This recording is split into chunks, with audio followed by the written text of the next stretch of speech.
Hello students, welcome to the class. गणित की कक्षा में आप सभी का स्वागत है। प्यारे बच्चों, ये क्या है? ये है घड़ी। और घड़ी के द्वारा हम क्या करते हैं? घड़ी के द्वारा हम देखते हैं टाइम यानी कि समय। बच्चों, पिछली कुछ कक्षाओं में हमने ड्यूरेशन ऑफ इवेंट्स यानी कि गतिविधियों की अवधि को समझने का प्रयास किया। इस अवधारणा को हमने अच्छे से समझा और जाना कि विभिन्न गतिविधियों का क्या समय होता है। जैसे कौन सी गतिविधियां ऐसी हैं जो सुबह की जाती हैं, कौन सी गतिविधियां दिन में की जाती हैं, कौन सी गतिविधियां रात को की जाती हैं। तो पिछली कक्षाओं में हमने गतिविधियों की अवधि की अवधारणा को समझने का प्रयास किया। आज की कक्षा में हम कुछ नया करने वाले हैं। देखो बच्चों, ये क्या है? ये है इंद्रधनुष यानी कि रेनबो। और रेनबो में बहुत सारे कलर्स होते हैं और ये जो कलर्स होते हैं ये एक निश्चित क्रम में होते हैं, यानी कि एक प्रॉपर सीक्वेंस में ये कलर रेनबो में हमें दिखाई देते हैं। आप कभी भी रेनबो को देखेंगे तो कलर्स की जो सीक्वेंस है वो कभी भी चेंज नहीं होती है। तो हमारी आज की कक्षा का टॉपिक भी कुछ ऐसा ही है। तो आज हम करने वाले हैं लेट्स अंडरस्टैंड सीक्वेंसिंग। आइए हम अनुक्रमों को समझने का प्रयास करें। बच्चों, ये है अमन और अमन के साथ है उसका पेट डॉग ब्राउनी। अमन ब्राउनी को नहलाना चाहता है, पर ब्राउनी को पानी में भीगना पसंद नहीं है, तो वो नहाना नहीं चाहता। तो अब अगर अमन को ब्राउनी को नहलाना है तो वो कैसे करके उसको मनाएगा और उसके क्या स्टेप्स रहेंगे? आइए हम देखते हैं कि ब्राउनी को नहलाने के लिए अमन को कौन सा अनुक्रम फॉलो करना पड़ेगा। देखो बच्चों, सबसे पहले अमन ने क्या किया? ब्राउनी को प्यार से अपने पास बुलाया। तो सबसे पहले क्या होगा? सबसे पहले तीसरे नंबर वाली तस्वीर आएगी जिसमें अमन ब्राउनी को अपने पास प्यार से बुला रहा है। सबसे पहले अमन ब्राउनी को अपने पास बुलाएगा।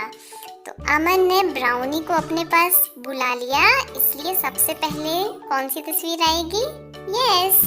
जब अमन ब्राउनी को बुला रहा है। उसके बाद ब्राउनी उसके पास आ गया, तो नंबर 2 पर हमारी ये तस्वीर आएगी। तो नेक्स्ट वाली तस्वीर हमारी होगी जब ब्राउनी अमन के पास आ गया और लास्ट में जब उसके पास वो प्यार से आ गया तो अमन ने ब्राउनी को टब में नहलाना शुरू कर दिया। तो नंबर 3 पर हमारी ये तस्वीर होगी और लास्ट में ये आएगी। तो बच्चों, आपने देखा कि अमन ब्राउनी को नहलाना चाहता था तो उसने एक निश्चित क्रम को फॉलो किया। पहले ब्राउनी को सबसे पहले प्यार से अपने पास बुलाया, उसके बाद उसे प्यार से पकड़ा और फिर उसे पकड़कर वो ले गया टब में नहलाने के लिए। तो इस तरह से गतिविधियों का एक निश्चित क्रम होता है। आइए हम आगे चलें। बच्चों, ये है लीना और लीना फ्लावर्स लगाना चाहती है, पर फ्लावर्स को लगाने के लिए लीना के पास आप देख रहे हैं स्क्रीन पर जो तस्वीरें हैं, कहीं पर लीना के पास बीज का पैकेट पड़ा है, कहीं वो पानी डाल रही है, कहीं पर फूल उग गए हैं। तो लीना इन फूलों को उगाने के लिए कौन सा क्रम फॉलो करेगी? आइए देखते हैं। सबसे पहले लीना क्या करेगी? वो एक फ्लावर पॉट में मिट्टी भर के लाएगी। हम भी ऐसा ही करते हैं ना बेटा। जब भी हम प्लांट्स को लगाते हैं तो सबसे पहले हम उसके लिए मिट्टी तैयार करते हैं। तो सबसे पहले लीना ने मिट्टी लाई नंबर 1 पर। उसके बाद लीना क्या करेगी? मिट्टी में बीजों को बो देगी। देखिए किस तरह से तस्वीर में लीना इसमें बीजों को बो रही है। तो ये नंबर 2 पर आएगी। अब लीना इसमें पानी डालेगी और इसकी केयर करेगी। ये नंबर 3 पर आएगा और धीरे धीरे पानी डालते डालते जब कुछ समय व्यतीत हो जाएगा तो लीना के फ्लावर्स उग जाएंगे। तो ये हमारी हमारी नंबर 4 पर ये वाली पिक्चर आएगी। तो इस तरह से बीज से पौधे को उगाने का भी एक निश्चित क्रम होता है, एक सीक्वेंस होती है, जिस तरह से लीना ने फॉलो किया। ठीक है, आइए कुछ और गतिविधियों को देखें। ये है संपदा, और संपदा पक्षी के लिए एक घर बनाना चाहती है। तो बच्चों, आप ध्यान से इन तस्वीरों को देखिए और इन तस्वीरों को देख के मुझे बताइए कि सबसे पहले संपदा क्या करेगी।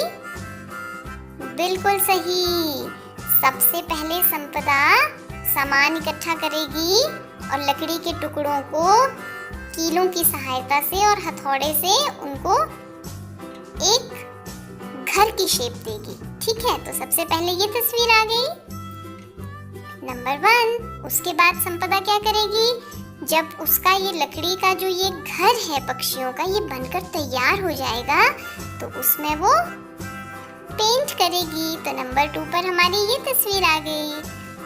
अब उसने पेंट करके इसको तैयार कर दिया। फिर संपदा ने क्या किया कि उसको जाकर पेड़ की टहनी में टांग दिया। तो ये हमारी नंबर 3 की एक्टिविटी। और फिर संपदा वहां से अपने घर आ गई और अब पक्षी आकर इस घोंसले में रहना शुरू कर देंगे। तो ये है हमारी नंबर 4 की एक्टिविटी। तो बच्चों, देखा आपने, इस गतिविधि को करने के लिए भी हमने एक निश्चित क्रम को फॉलो किया। संपदा ने पहले पक्षी के लिए घर बनाया, फिर उसमें रंग भरा, फिर उसको पेड़ पर टांगा और फिर पक्षी उसमें आकर रहे। आइए हम आगे देखते हैं कौन सी गतिविधि आने वाली है। अरे वाह, ये तो समीक्षा है। समीक्षा कोई पेंटिंग बना रही है और समीक्षा का पेन सारे फर्श पर गिर गया है। तो अब इसमें कुछ गतिविधियां आपको दिखाई जा रही हैं। हम इन गतिविधियों को एक निश्चित अनुक्रम में लगाएंगे और हम देखेंगे कि सबसे पहले कौन सी गतिविधि आएगी। तो पहले नंबर पर आएगी सबसे लास्ट वाली तस्वीर। उसके बाद अब संपदा के हाथों में पेंट ही पेंट लग गया है, तो वो क्या करेगी, वो टैप के पास जाकर अपने हैंड्स को वॉश करेगी। तो नंबर 2 पर आएगी ये वाली तस्वीर, जहां मैंने 2 लिख दिया, आप देख रहे हो ना। अब अपने हैंड्स को वॉश करने के बाद वो क्या करेगी, आप क्या करते हैं बच्चों, बिल्कुल सही समझा, आप अपने हैंड्स को टॉवल में पोंछते हैं ताकि आपके हाथ सूख जाएं। तो संपदा ने भी ऐसा ही किया और नंबर 3 पर हमारी ये वाली तस्वीर आएगी। और इसके बाद संपदा को लगी है बहुत जोरों की भूख, तो फिर वो खाना खाने चली जाएगी। तो चौथे नंबर पर आएगी हमारी ये वाली तस्वीर। तो बच्चों, आपने देखा कि ये गतिविधियां एक निश्चित अनुक्रम में हो रही थी और हमने एक निश्चित अनुक्रम को समझकर उसे उचित क्रम दिया। आइए हम आगे चलें। अरे वाह, यहाँ तो स्नोफॉल हो रहा है और स्नोमैन भी बना है। हम भी तो बनाते हैं ना बच्चों स्नोमैन जब स्नोफॉल होती है। तो देखते हैं सबसे पहले क्या करेंगे। ये है चिंटू और चिंटू के मामू।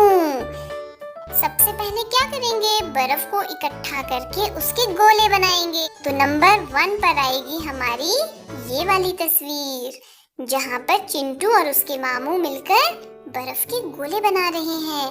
अब बर्फ के गोले बनाने के बाद उनका स्नोमैन बनकर तैयार हो गया। तो नंबर 2 पर आएगी ये तस्वीर, जहाँ पर हमने 2 लिख दिया। उसके बाद क्या हुआ बच्चों, उसके बाद स्नोफॉल होनी बंद हो गई और सूरज आ गया और सूरज के आने से गर्मी हो गई और उस गर्मी में हमारा स्नोमैन पिघलना शुरू हो गया। तो नंबर 3 पर आएगी ये वाली तस्वीर और फिर सूरज की जो गर्मी है वो इतनी बढ़ती गई कि स्नोमैन बिल्कुल ही पिघल गया। तो नंबर 4 पर आएगी ये वाली तस्वीर। तो इस तरह से हम किसी भी गतिविधि का उचित अनुक्रम समझकर उसे सही क्रम देते हैं। आइए बच्चों हम आगे चलें। अरे वाह, यहाँ पर तो ढोलू और मोलू कहीं जा रहे हैं, तो सबसे पहले क्या होगा बच्चों? ये दोनों बस स्टॉप पर आकर बस का वेट करेंगे। तो सबसे पहले ये वाली तस्वीर आएगी जहाँ हमने 1 लिख दिया। उसके बाद क्या हुआ? फिर बस आ गई। बस आई तो ढोलू और मोलू बस में चढ़ने लगे। तो नंबर 2 पर आएगी हमारी ये तस्वीर जहाँ हमने 2 लिख दिया। और उसके बाद वो बस में आराम से सीट पर बैठ गए। तो नंबर 3 पर आई हमारी वो तस्वीर जहाँ पर आपको ढोलू मोलू बस में आराम से बैठे हुए दिखाई दे रहे हैं। उसके बाद बस ढोलू मोलू को लेकर चली गई। तो नंबर 4 पर हमारी ये तस्वीर आएगी। तो इस तरह से हमने इन तस्वीरों को भी एक उचित क्रम दे दिया। अरे ये तो नैना है। नैना बहुत परेशान है और नैना की जुड़वा बहन मैना भी है। मैना भी कुछ सोच रही है। नैना के दिमाग में क्या चल रहा है बच्चों? देखो कुछ नंबर्स नजर आ रहे हैं। 1 2 3 4 5 और ये नंबर्स तो कुछ जंपर्स जैसे हैं बच्चों। कुछ ढंग से समझ नहीं आ रहा है। सुनते हैं मैना और नैना आपस में क्या बातें करती हैं। नैना कहती है, मैना मैना मुझे समझ नहीं आ रहा है, इन नंबरों का क्या करूं? तो उसकी बहन कहती है, अरे तुम परेशान क्यों होती हो? बहुत आसान है, इन संख्याओं को उचित क्रम में हम रख देंगे तो सारी प्रॉब्लम अपने आप सॉल्व हो जाएगी।